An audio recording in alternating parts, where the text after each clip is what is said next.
Hey guys, I'm Matt of Meat Church. Welcome to my outdoor kitchen right here in Texas. So today I'm super excited to share with you guys how to make this amazing venison 4-rib rack.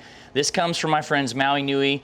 This is Hawaiian wild venison. It's amazing tasting, rich in nutrients, super good, and I'm gonna show you a really straightforward way to make this for your family. Right here, what we've got two different 4-rib racks. This one came directly out of the package. You see the rib rack and you see a little extra piece of meat here. I actually held that meat up and filleted it away on this particular rack just to show you a couple of options on how you could prepare this. What we're gonna do is a really easy cook. I'm gonna season these rib racks. I'm gonna put them on a Traeger at 250 degrees with hickory pellets, and I'm gonna smoke them until they're about 120 degrees internal temperature.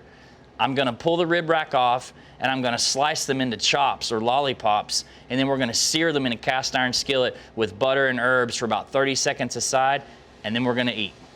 Today we're gonna use our Meat Church Holy Cow. This is our #1 seasoning. It's a mix of salt, pepper, garlic, a little bit of paprika. We're gonna season kind of up high and do what I call a moderate application on these.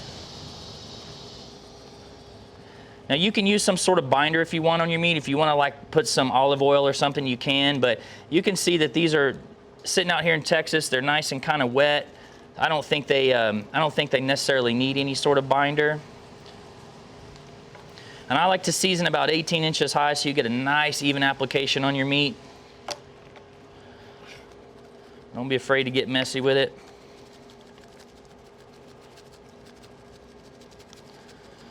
All right. This is kind of a pepper forward rub, but what I like to do with some of my venison is I like to add a little more coarse cracked pepper. So I've got some 16 mesh pepper that I'm just gonna sprinkle on the top. This is optional. Just kind of pat it on there.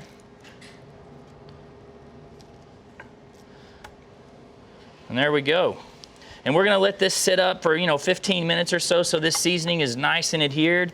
And after that, the Traeger should be up to temp at 250, and we're gonna put them on. All right, guys, our Traeger's up to 250 degrees, so it's time to put this venison on.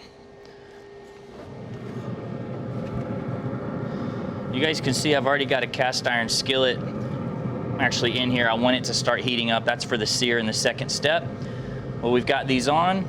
We want to get them to 120 degrees internal temperature. The smaller one's going to finish a little bit quicker, so I'll monitor it with an instant read thermometer. This one will take a little bit longer, and then we'll move to the next step.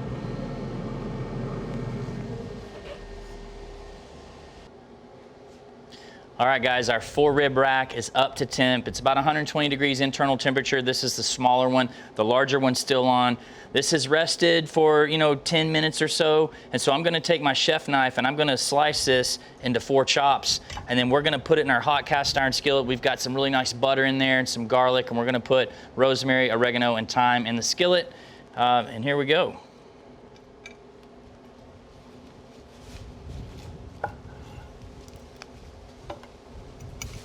We're just slicing down between the bones.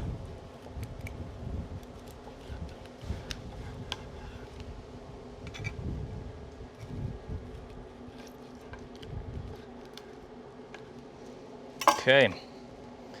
I've got an insulated glove on so I can grab hot stuff. Still gonna get a towel because that skillet's nice and hot.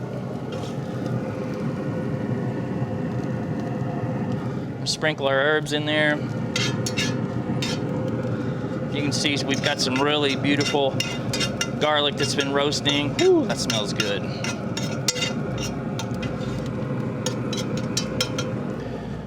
And then we're gonna sear these chops. And this isn't gonna take too long. Kind of do this to your liking. It can be, 30 seconds, a minute aside.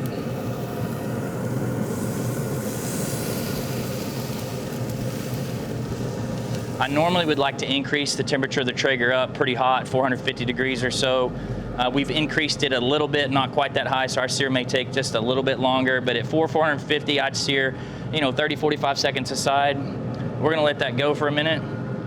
We're gonna flip them, sear the other side, and it's gonna be time to eat. All right, we should be good to go. We've just checked the temperature on this rib rack. It's actually to 120, so we'll sear it next.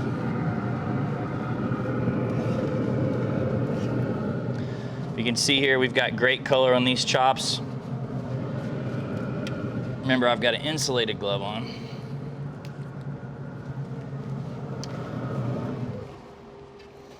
Here we go. Woo! Look at those juicy, juicy.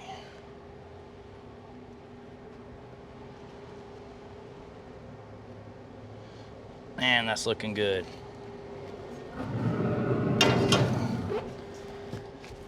And that's it. Again, a really straightforward way to make amazing venison for your family that's really, really good for you. This kind of speaks for itself. So without further ado, it's time for me to dig in. Thanks, guys.